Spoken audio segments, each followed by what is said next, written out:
Bienvenue sur le Conte africain 225. Mais qui je vois? Mais c'est mon mari Karim! Dans un pays d'Afrique de l'Ouest, là où la poussière rouge colore les sandales et où le soleil se reflète sur les tôles ondulées des maisons, la vie s'éveille chaque jour dans une lumière brûlante. Au cœur de ce décor brûlant, un marché bruissait de voix et de couleurs. Là, une femme était connue de tous sous un seul nom, Maman Tomates. Pourtant, son vrai nom était si joli qu'il aurait pu être gravé sur un poème. Elle s'appelait Aïcha. Chaque matin, bien avant que l'azur du ciel ne se confonde avec la lumière du jour, le chant du muezzin glissait sur la ville endormie. À cette heure où beaucoup dorment encore, Aïcha se levait déjà. Sa journée commençait avant même que la lumière n'entre vraiment dans la maison. Elle nouait fermement son pagne autour de la taille, posait un foulard léger sur ses cheveux encore chauds de la nuit. Ses gestes, répétés chaque jour, étaient devenus un rituel. Puis, sur la pointe des pieds, elle se dirigeait vers la petite pièce où dormaient ses 5 enfants, comme si elle entrait dans un sanctuaire. Il y avait d'abord Mariam, l'aînée, 12 ans, déjà sérieuse comme une petite vieille. Elle aidait sa mère, préparait le thé, veillait sur les plus petits comme une seconde maman. Venaient ensuite les jumeaux, Issa et Ismaël, 10 ans, inséparables comme le ciel et l'horizon. Puis Fatou, 6 ans, au rire clair comme une calebasse d'eau fraîche. Et le dernier, le petit Abdoul, que tout le monde appelait simplement bébé. Aïcha les regardait en silence, posant une main sur chaque tête comme une bénédiction. « Dormez bien, mes étoiles », murmurait-elle. Dans le même espace, Karim dormait sur un matelas un peu plus large. Chauffeur pour un riche commerçant, il partait souvent tôt, mais depuis quelques mois, ses allers-retours étaient devenus étranges. Je dois y aller maintenant, Aïcha. Prends soin de toi. Depuis quelques mois, Karim parlait souvent de voyages pour affaires. Il disparaissait 2 ou 3 jours, parfois plus, laissant derrière lui un lit froissé et des questions sans réponse. Par pudeur et par confiance, Aïcha ne posait pas trop de questions. Elle avait appris que, dans ce monde, trop demander pouvait froisser l'orgueil d'un homme. C'est le travail, Aïcha. Le travail, tu ne peux pas comprendre. Laisse-moi gérer. Pourtant, malgré son silence, Aïcha voyait bien les changements. Karim parlait moins, évitait les explications, coupait court d'un geste ou d'une phrase sèche. C'est le travail, Aïcha. Tu ne peux pas comprendre. Il revenait parfois avec des chemises neuves, des parfums à l'odeur inconnue au marché de quartier. Ces détails, Aïcha les remarquait, mais se les gardait au fond du cœur. À chaque fois qu'il l'écartait d'un mot, elle baissait les yeux, à la fois blessée et résignée. Son cœur posait des questions que sa bouche n'osait pas formuler. Ce matin-là, comme tant d'autres, Aïcha prit la route du marché. Sur sa tête, un grand bassin d'aluminium rempli de tomates, recouvert d'un tissu humide pour les protéger de la chaleur qui allait venir. À son bras, elle avait glissé un panier de piments et d'oignons et un petit sac de glace pilé pour garder l'eau fraîche. Avec presque rien, elle préparait sa bataille quotidienne contre la chaleur et la faim. Le marché où elle travaillait s'appelait Marché de la Gare. Un lieu bruyant, éclatant de couleurs, où poissons, oranges, manioc, sacs de riz et tissus multicolores se disputèrent la place et le regard des passants. Quand elle arriva, certaines vendeuses étaient déjà installées. Aminata, grande femme au sourire généreux, lui lança à travers le vacarme du marché. « Aïcha, tu es encore la première, hein? Tu devrais dormir un peu parfois. » Aïcha disposa soigneusement ses tomates sur une bâche, les classant par taille et par couleur. On l'aimait pour sa douceur, mais on la respectait pour sa rigueur et son courage. Derrière son sourire, pourtant, restait une petite ombre, la blessure de ses études interrompues. Avant le marché et les bassines de tomates, il y eut une autre vie pour Aïcha. À 16 ans, elle portait l'uniforme bleu et blanc d'un lycée public, un sac à dos rempli de cahiers soigneusement couverts et des rêves rangés entre 2 pages. Aïcha était une élève appliquée. Son professeur de français, un homme aux cheveux gris, répétait devant la classe que sa plume révélait des choses que beaucoup ne savaient pas voir. Ses camarades de classe, mi-jalouses, mi-fières, la taquinaient sans pitié. « On verra, Madame la Ministre », lançait-elle en éclatant de rire, convaincue qu'un destin important l'attendait au bout des cahiers. Parmi toutes ces voix, il y en avait une qui comptait plus que les autres. celle de Nafissatou, que tout le monde appelait Nafi. Les deux adolescentes partageaient le goûter, les secrets et les premiers chagrins, comme deux sœurs choisies. Un soir, la lumière se fit plus lourde dans la maison d'Aïcha. Son père, ouvrier fatigué, tomba gravement malade. Le travail s'arrêta. Les médicaments coûtèrent aussi cher que l'espoir. Un soir, sa mère l'appela dans la petite cour silencieuse. Sa voix portait la fatigue des marchés et la peur de l'avenir. Elle expliqua qu'entre les médicaments, la nourriture et les petits frères, il n'y avait plus de place pour les frais de scolarité. Cette nuit-là, Aïcha pleura longtemps, le visage enfoui dans l'oreiller. Entre ses doigts, les plis de son uniforme devinrent aussi lourds qu'une chaîne. Au fond d'elle, un rêve d'études commençait à se briser. Le lendemain, Aïcha remit son uniforme pour la dernière fois. Elle traversa la cour du lycée avec un poids dans la poitrine, comme si chaque pas effaçait une partie de son futur. Nafi l'accompagna jusqu'au portail. Les deux adolescentes se serrèrent avec une force désespérée, comme si leurs bras pouvaient retenir le temps qui fuyait. Elles jurèrent de rester amies pour toute la vie, malgré les virages injustes du destin. Après le portail du lycée, la route la mena vers le marché. D'abord pour aider sa mère à vendre des beignets, puis vers son propre étal. Elle choisit les tomates pour leur couleur éclatante, pour leur utilité quotidienne et peut-être aussi pour donner un peu de rouge lumineux à une jeunesse interrompue trop tôt. À 20 ans, Aïcha avait troqué les bancs du lycée pour un petit carré de bâche au marché. Ses mains connaissaient par cœur le poids d'une tomate et la valeur d'une pièce, mais son regard gardait la profondeur de celle qui avait rêvé d'autre chose.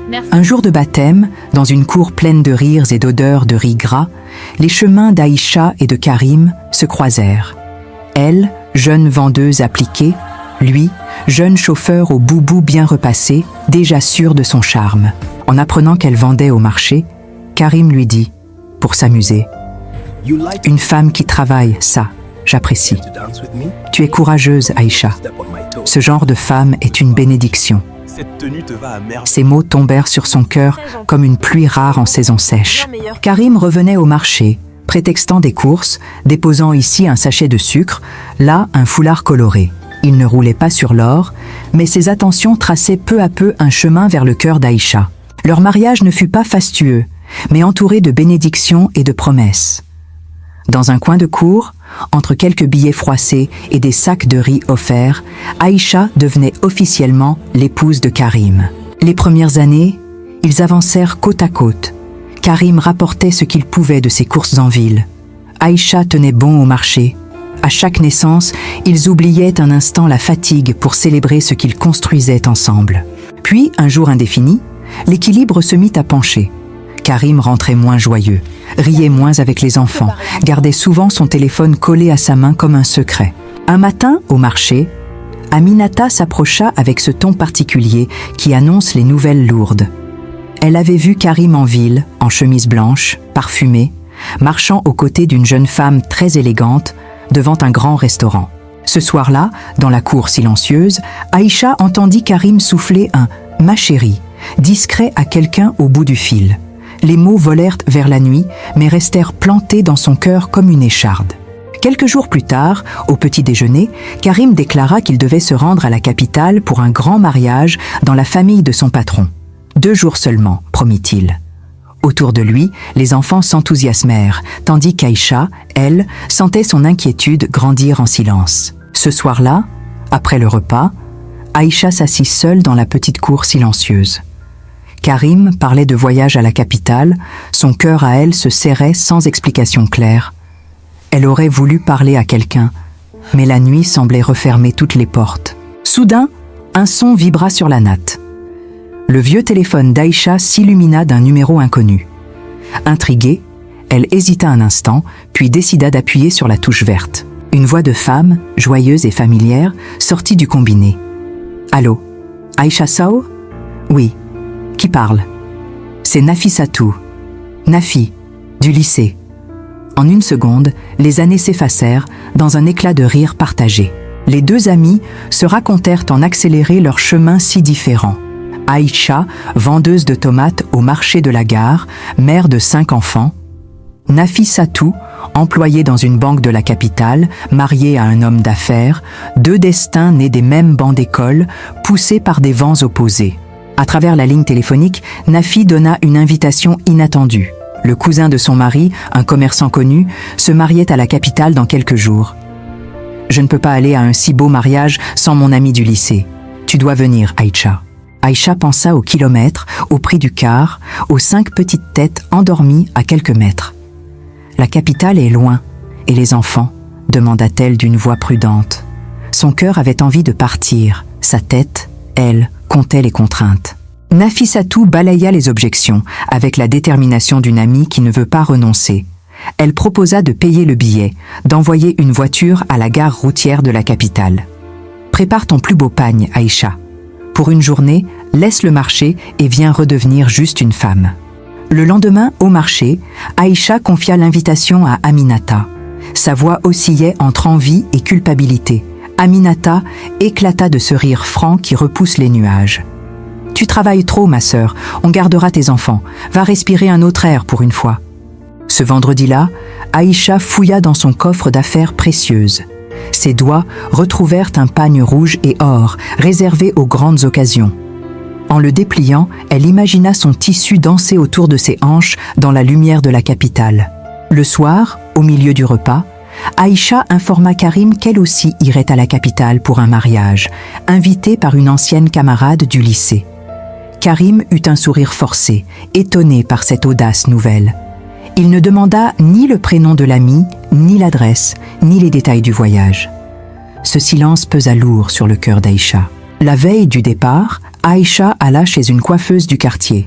Sous les doigts rapides de la jeune femme, ses cheveux crépus se transformèrent en fines tresses.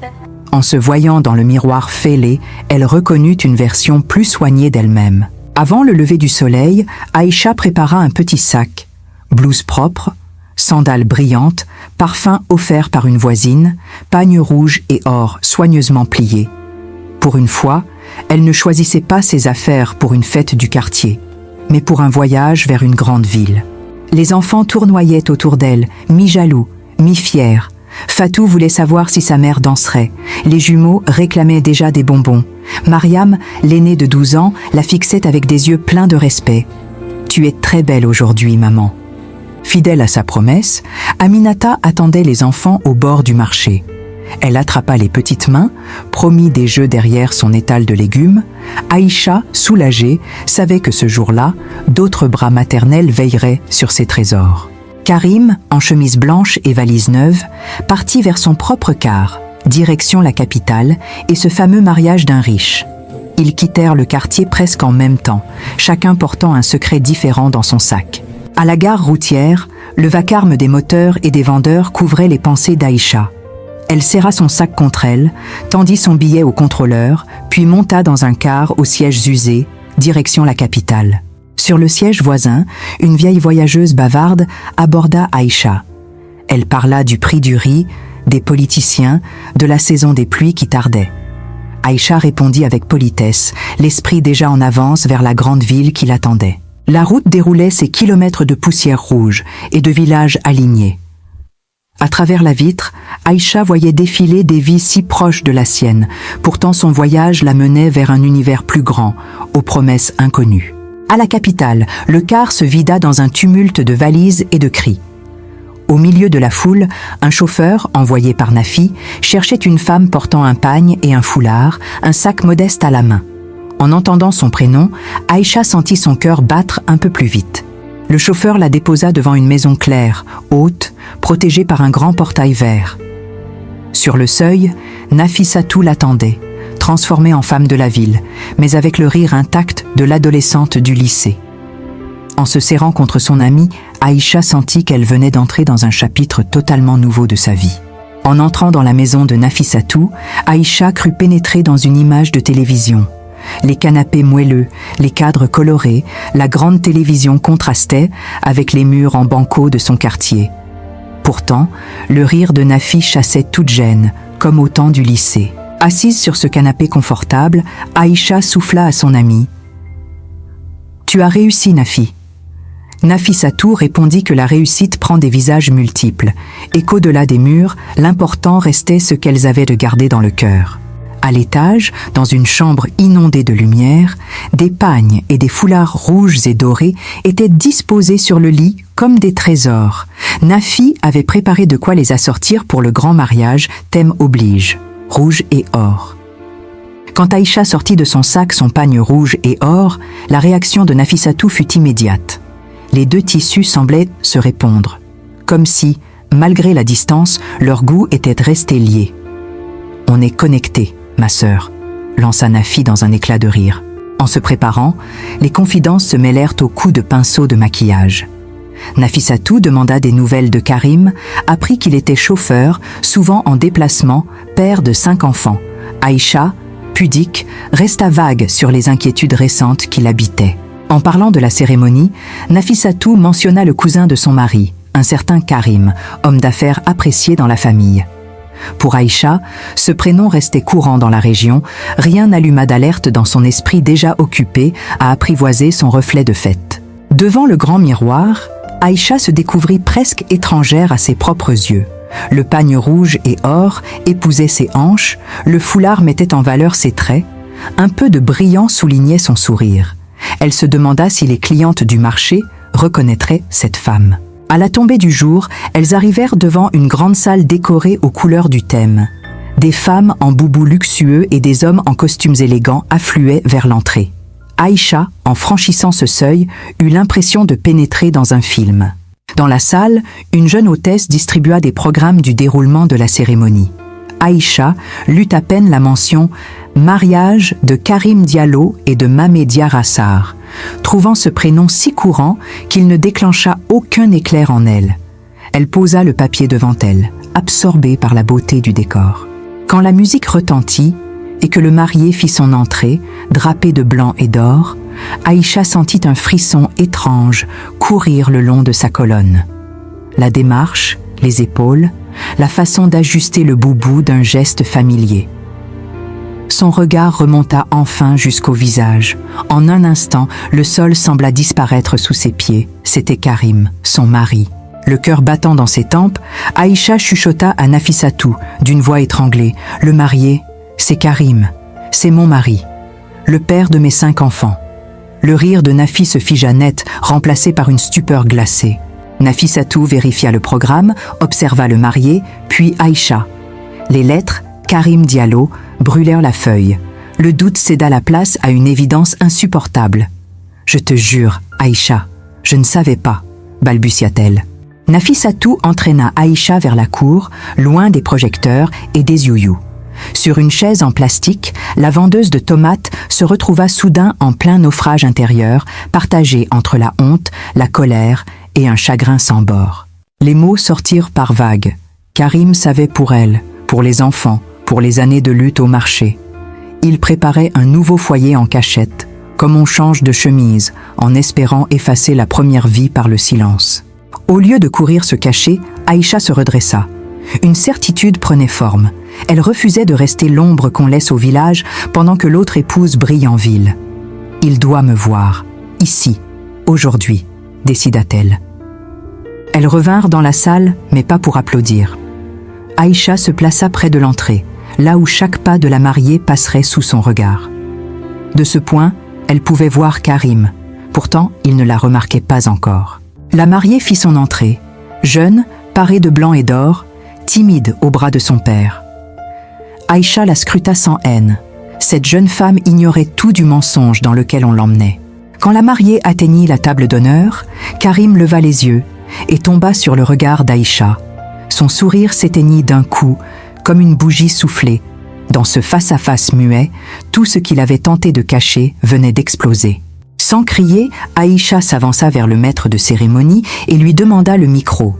L'homme hésita. Mais dans les yeux de cette femme drapée de rouge et d'or, il lut une urgence qui dépassait tous les programmes imprimés. Devant des dizaines de regards, Aïcha prit la parole. Elle déclina son nom, son âge, son métier de vendeuse de tomates, parla de ses 5 enfants. Sa voix ne tremblait plus. Dans cette salle de fête, une vérité longtemps piétinée venait de trouver sa bouche. Avec une précision douloureuse, Aïcha raconta ses 13 années de mariage avec Karim Diallo, leurs 5 enfants, les voyages soi-disant professionnels, les chemises neuves, les parfums inconnus, chaque phrase posait une pierre de vérité au milieu des décorations. Elle déclara qu'elle refusait d'être une présence cachée, une silhouette laissée au quartier pendant qu'une autre est célébrée en grande pompe. « Je suis sa femme », conclut-elle en fixant Karim droit dans les yeux. Interpellé directement, Karim tenta de balbutier quelques mots, incapable de construire une phrase cohérente. Son silence confirma bien plus que n'importe quel discours. Du côté de la mariée, les sièges raclèrent le sol. La mère, outrée, dénonça l'humiliation infligée à sa fille et à toute sa lignée. Le père, debout, gardait le visage dur des hommes qui encaissent un affront public. La jeune épouse, qui quelques minutes plus tôt souriait sous son voile, demanda d'une voix brisée à Karim s'il avait réellement une femme et des enfants ailleurs. Le silence de l'homme de 40 ans lui répondit avec une cruauté implacable. Face à la douleur de cette jeune femme, Aïcha avança sans hostilité. Elle lui expliqua qu'elle n'était pas venue pour lui voler un mari, mais pour refuser d'être effacée. Elle partageait désormais une blessure commune, avoir été trompée par le même homme. Le père de la mariée, malgré la honte et la colère, trouva la dignité de remercier Aïcha. Il affirma préférer un scandale public à un foyer bâti sur le mensonge. Ces mots résonnèrent comme une reconnaissance de son courage. Peu à peu, quelques mains se mirent à applaudir. D'abord celles de femmes ordinaires, touchées par son récit. Puis d'autres suivirent, non par goût du scandale, mais par respect pour celles qui avaient osé sortir de l'ombre. Une fois la vérité posée, Aïcha n'avait plus rien à faire dans ce décor.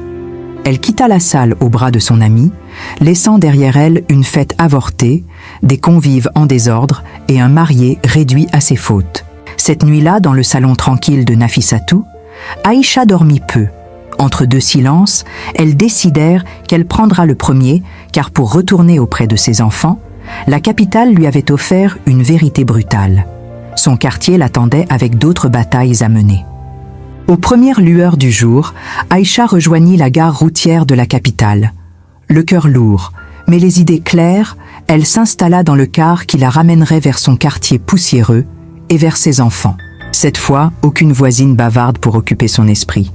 Seule avec ses pensées, Aïcha revit chaque détail du mariage interrompu, chaque mot prononcé devant la foule. Ce n'était plus un cauchemar flou, mais un fait ancré dans sa mémoire. Au fil des kilomètres, les villages et les champs défilèrent. Aïcha ne cherchait pas à effacer ce qui s'était passé, mais à décider comment vivre après. Elle savait déjà qu'aucun retour en arrière ne serait possible. Quand le car entra dans la petite gare routière de Nyarela, l'air se fit plus familier.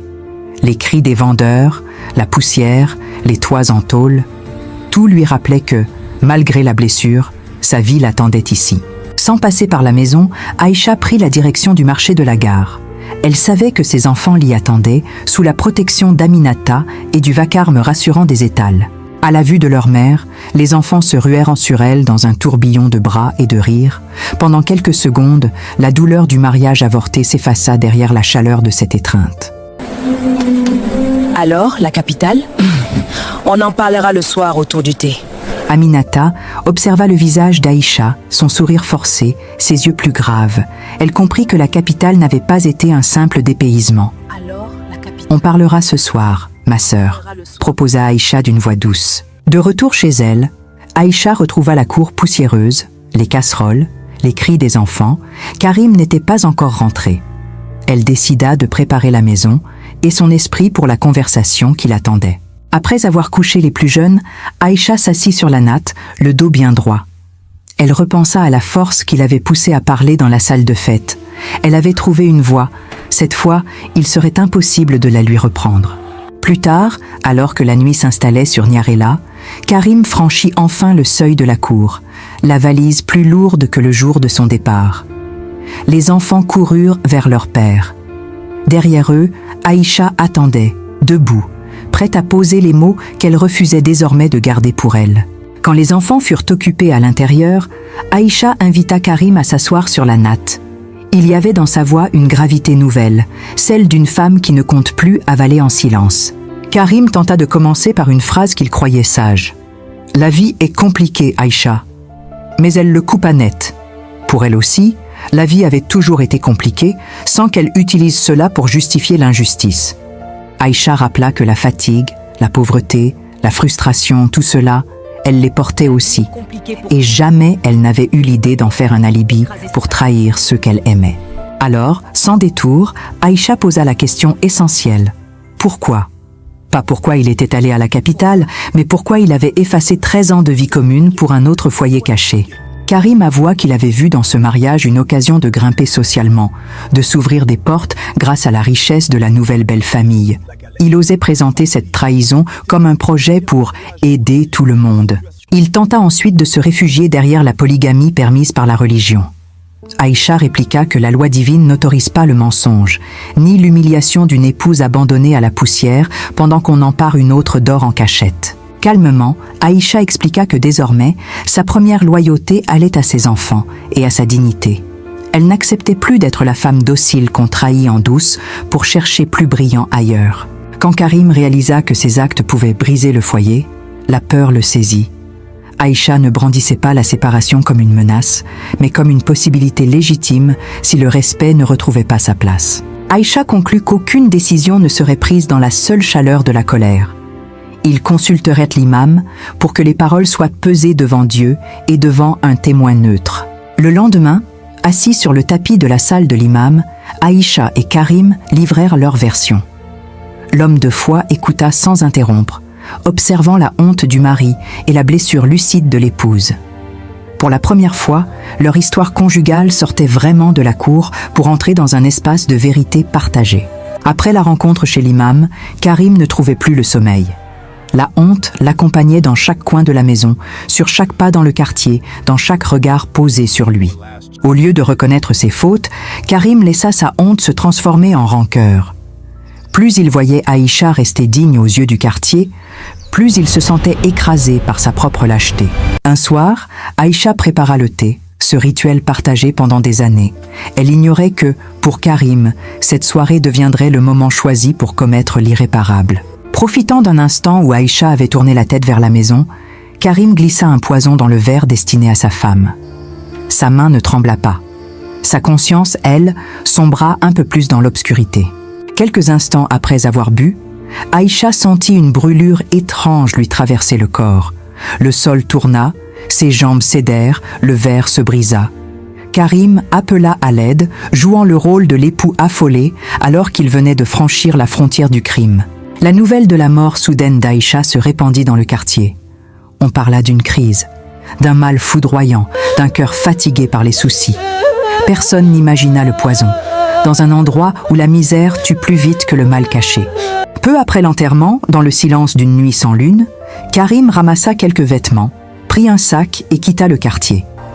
Il laissa derrière lui 5 enfants, une tombe fraîche et une réputation déjà fissurée. Privés de leur mère et abandonnés par leur père, les enfants d'Aïcha trouvèrent refuge dans les bras de leur grand-mère et de la solidarité des femmes du marché. Aminata et d'autres prirent le relais pour que la faim ne vienne pas s'ajouter au chagrin. Quel courage! Elle a dit la vérité au mariage, tu te rends compte? Karim, un exemple de lâcheté. Il n'a pas assumé. Au marché, le surnom de « Maman Tomate » resta, accroché à un étal devenu collectif. Les femmes racontaient Aïcha comme une sœur tombée debout. Karim, lui, devint un avertissement chuchoté, un homme qui a détruit plus que son propre nom. L'histoire d'Aïcha nous rappelle que la honte mal assumée peut se transformer en violence meurtrière, que le mensonge détruit des familles entières, pas seulement un couple, que la parole d'une femme doit être protégée et non punie, et surtout que l'amour ne doit jamais coûter la vie à celle qui aime. Tant que des Karim resteront à l'abri du regard des hommes et des lois, d'autres Aïcha risquent de mourir dans l'ombre. Changer cela est la responsabilité de tout un peuple, pas seulement des victimes. Dites-nous en commentaire si Aïcha avait bien d'humilier son mari lors du mariage. Merci d'avoir regardé cette histoire. N'oubliez pas de vous abonner sur le compte Africain 225 pour plus d'histoires inspirantes. La prochaine fois, je vais prendre le nom des bavards et des absents.